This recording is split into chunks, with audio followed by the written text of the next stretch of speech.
Hey guys, it's Tom from Vehicle Visionary. If you just purchased a 2021 Chevrolet Tahoe, maybe you're struggling to get comfortable in the seat, or maybe you're saying, man, I'm tired of having to change things all the time to get in and get out. I'm going to tell you how to alleviate all of that, and it's all very easy to do.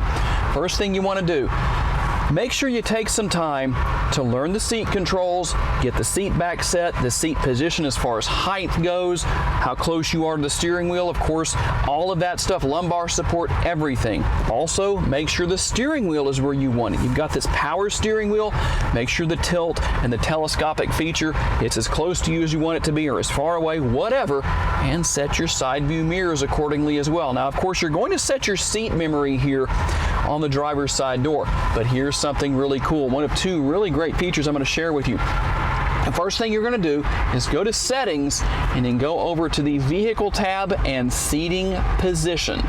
Okay, you're going to see two settings there. The first one is Seat Entry Memory. Make sure you turn that on, that little toggle on the end down there. Make sure it's on the right-hand side.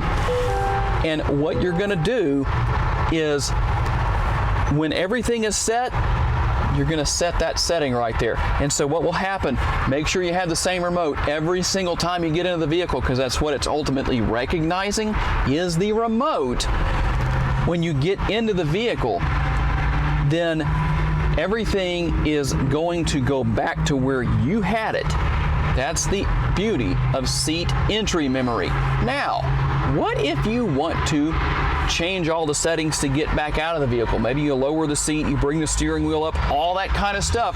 That's where seat exit memory comes in. You're going to want to toggle that to on, of course. Now, here's what you're going to do. You're not going to stop right there with turning on seat exit memory on the infotainment screen. You're going to go over here to the driver's side door panel where those settings are for seat memory. And under the one where you have the set button, you're going to hold that down until you hear one beep. And then you're going to hold down the exit button under the two until you hear two beeps. And that's what's going to allow you to set everything for seat exit. It's going to sound like this. And then you're set. If this tutorial was helpful to you guys, make sure to give me a thumbs up. I really appreciate that. That will help to get this video in front of more people.